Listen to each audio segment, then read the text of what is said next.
Now, being a creator in 2025 is not what people think. It's not just about free product and viral videos or quick money. It's a business, okay? And I want to tell you the truth. I have been doing this for a long time. I left law in 2018. I was a lawyer and I was being a creator part-time, of course, while I was working. And then I literally went all in full-time in 2028. My husband left his job in 2022 and we've been working together full-time in this creative business since. So this is literally going to be some hard truths for if you're looking at the career field, if you want to do it. I'm going to be extremely honest with you, okay? So that you see the full picture and not just the bright lights. We're going to talk a little bit about everything, a little bit about money, what's really happening in this economy right now, reality versus expectations, just putting it all on the table, okay? So if you've been considering this, because I've had a lot of people recently asking me questions about being a creator and want to leave their jobs, and as I've been doing it, wanted to know firsthand. So I felt like this would be good just to share with everybody, just in case you don't have that easy access to me. And honestly, like when I get asked 1,000 times, I'd rather just have a video to send them anyway. So this is kind of to just nip all of this in one butt. Okay, and lay it out there. And what you do with it is up to you. But I can tell you, because I've been doing this for a long time, I'm not just this creator who got viral in the last year and just blew up. No, we've been doing this for a long time. A long time. I've been a creator for over a decade. Like I said, I left my job to do it full time in 2018. So I can give you a very clear picture of what it is and how it works. Okay, let's talk about the very first thing. Let's just address this head on. Reality versus expectations, okay? Most of the time, people's expectations is that it's easy money, a glamorous lifestyle, brands chasing you down, and flexibility, right? In reality, it is a lot of chasing brands down for your money, a lot of negotiations, a ton of rejection, a lot of strategy building, and not enough free time. You do get flexibility a lot of times, but don't get it twisted. We work hard. We work all the time. Like when people have weekends off, we're working. When you're trying to do vacation, we're working.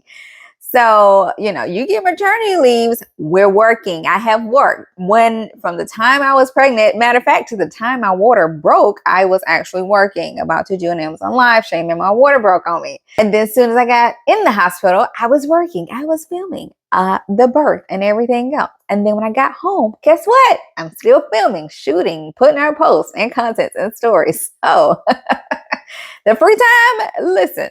Not a reality, people. It is not. And I have boundaries. I'm one of the few creators that have like strict boundaries. But even with boundaries, we have to work, okay? Food and it's not going to get on the table and bills are not going to pay if we don't work. So reality versus expectations. There it is. There's another assumption. You just post Amazon finds. If it was that simple. No, we're researching products. We're reading reviews and then testing products, returning products. Once we find that product, we're scripting, we're editing, we're uploading, or we're live streaming. Again, all is of that. It's the stuff you don't see. And you just see the final ultimate product, which might be a 10-second reel, right? But you don't see the work that's been put behind it. Or you might see the brand deal, but you don't see all the negotiating, the weeks of the back and forth, the stress. And then not only that, the stress of chasing them down for your money and having to wait forever sometimes to get your money. Like, y'all don't see all that. you just see, another Amazon find or whatever. So those are some harsh truths versus what people expect and assume. Let's talk about the money truth, okay? The money truth. So I know a lot of times it comes off as influencers is living the life. A lot of that is fake. Just know that. I know influencers sleeping on people's sofas. I mean, I don't want to tell a lot of people business, but just know a lot of that is not what you see. Some of them still have jobs and it's not influencer money. Here's another money truth. Not every platform pays the same. And I'll just share with you, I'm on a lot of platforms.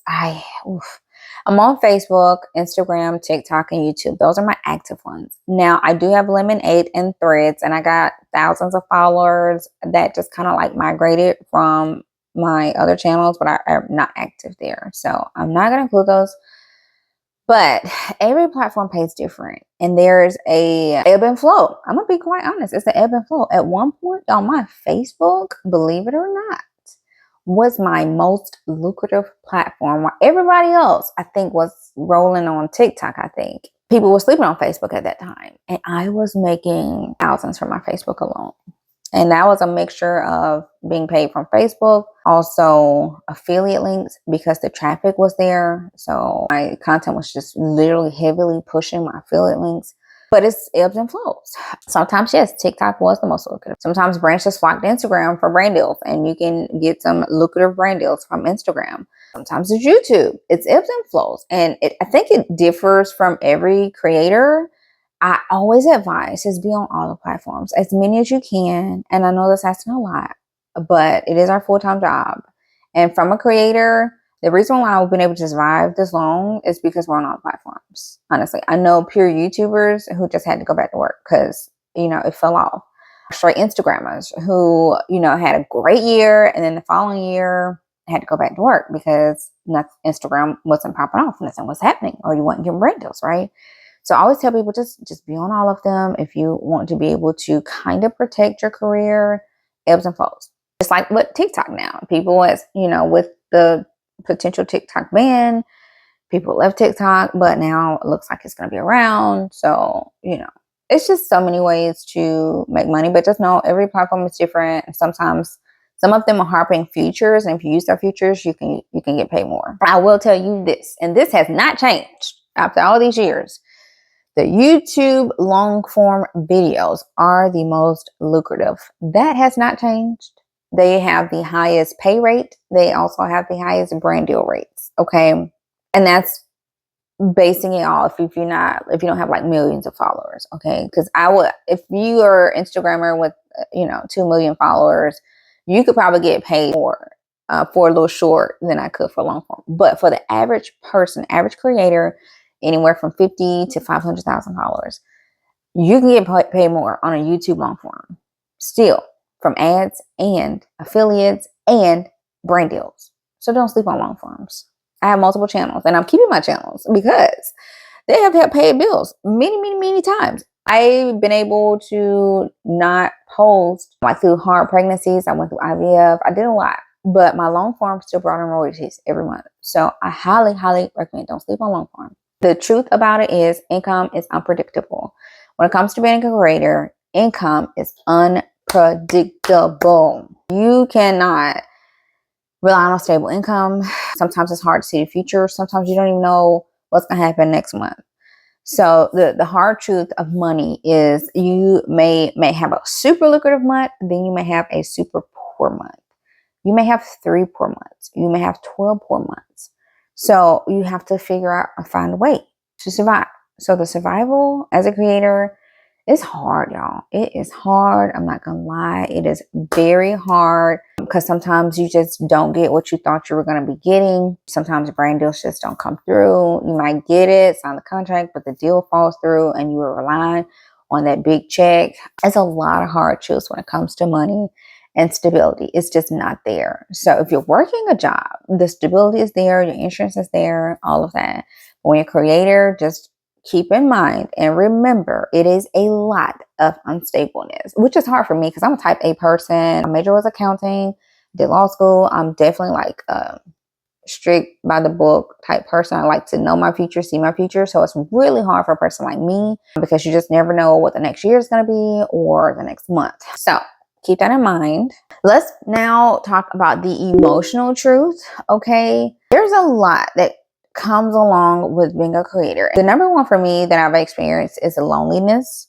It is a lonely world, y'all. It is a lonely world. There are not a lot of creators who are very friendly or who wants to help you or that you can just have a good relationship with because of maybe jealousy or, thinking you're in their same arena or niche or whatever, and you're their competition. It is just the worst. I reached out to a creator one time trying to connect in our same city. We both had kids, kind of similar lifestyle. Crickets, you know. Actually, I did that for a couple creators, not just one. Kind of same, you know, area in life, and we're kind of same on social as far as growth, but crickets, y'all. It's crickets. It's so unfortunate. It's so unfortunate. Your family's there, your family understands, but as far as creative friends, I do not have a lot. Most of my creative friends came from Amazon Live, believe it or not. And if you don't know anything about Amazon Live, that's a whole nother platform. We're actually more supportive over there. But as far as like Instagrammers and TikTokers and YouTubers, I do have a couple YouTube friends. But yeah, Instagram's the worst. I have reached out to several creators in the Atlanta area and crickets. Yeah. So if you're at a job and you actually go, you see your coworkers, you have relationships, birthday parties, just different things, you won't have that. You won't have no retirement party. You know what I'm saying? Won't nobody be there unless you match your followers. That's another thing. And then you also have another emotional issue is the pressure and stress that comes along with the job. The pressure to stay up to date with the platforms, right? You got to be fast paced. You got to be able to change. Like now, if we go back active on TikTok, since, you know, the band's not happening, you got to kind of be able to flow with the wind. Stay on the trends. Stay consistent. Like falling off hurts you. And I know from experience, falling off hurts you. So it's a lot of stress. It's a lot of pressure. So the emotional toll comes along with the job too. You also have that comparison trap, right? Comparing yourself to other influencers, other creators. Oh, they got that brand deal. I didn't get that. They didn't see me. I didn't get that. That comparison, right? If they get a viral video, you be like, I just did that same one last month. Or they're taking my stuff. I showed that first. No other influencer did that. So you have that comes along with it too. I think my biggest emotional that I deal with all the time is burnout, y'all. Burnout is real. I'm burnt out now, to be honest. But I want to keep this channel monetized, so I got to get some content out. The burnout is real. You get tired, you get overly stressed out, you get exhausted. You always are strategizing. You always are managing collabs. You're always dealing with like stress. Plus, you always got to get content out. It can definitely run to burnout. Plus, when you're a parent too, on top of that, you can get burnt out even quicker. I didn't get burnt out as much until I became a mom. I'm extremely burnt out all the time.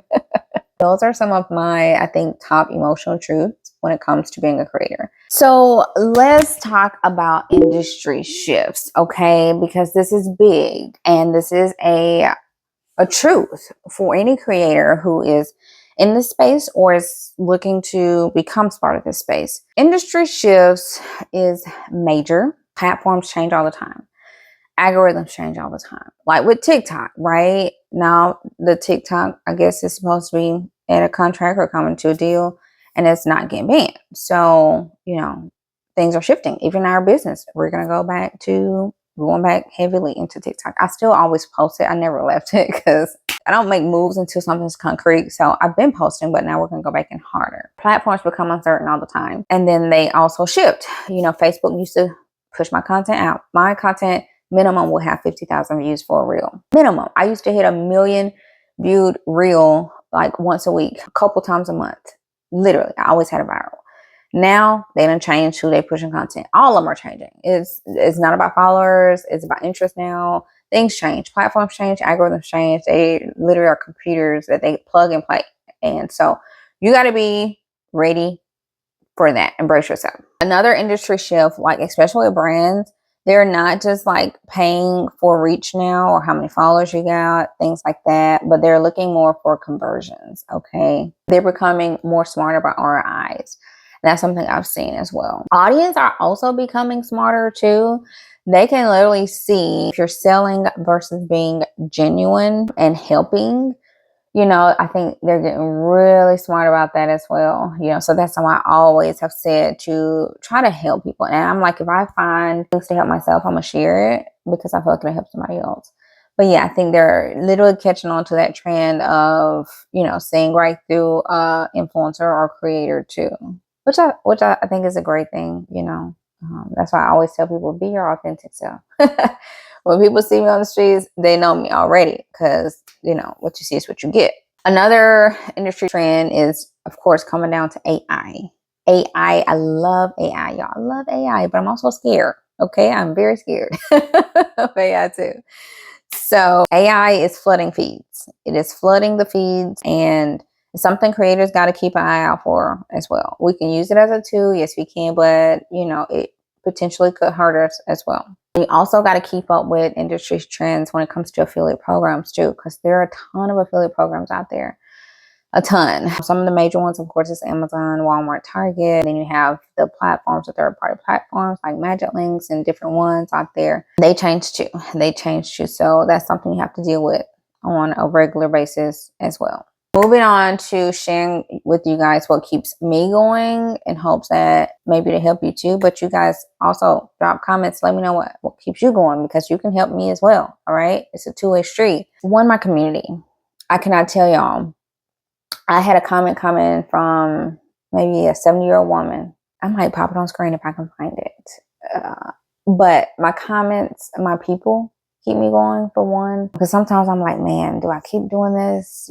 It's stressful. It's a toll. It takes a toll on your body, the stress levels, y'all. But when you get these comments that people are really happy and inspired by you, and you're helping them, motivating them, and thinking of things that they never would have thought of. I've gotten a lot because I've shared a lot over the years. So whether it's, their home or parenting, or even products that just helps in their everyday life, that is my goal.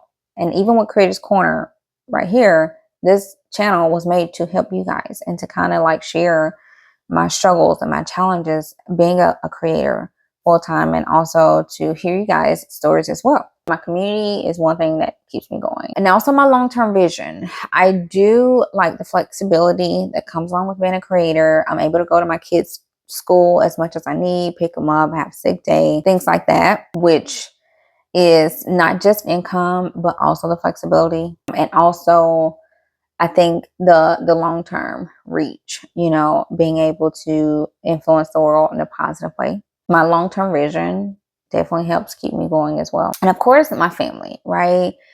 Being a mom and building a business, a legacy for my family, and them, seeing me build a business and work at it and own it, so that definitely inspires me to keep going as well. I think lastly is legacy. It's not just about helping others. Also document my life.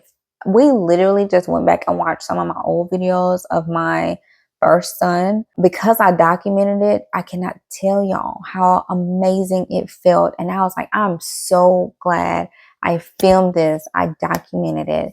And we can go back and watch it. And for him to see himself, even my little girl, to go back and see it, I hate to say it, but there's no better feeling. It's a good feeling. I would definitely say that. And I think you're actually included in the world too, but you can see how you help others along the journey as well. For me, the truth about being a creator in 2025 is hard.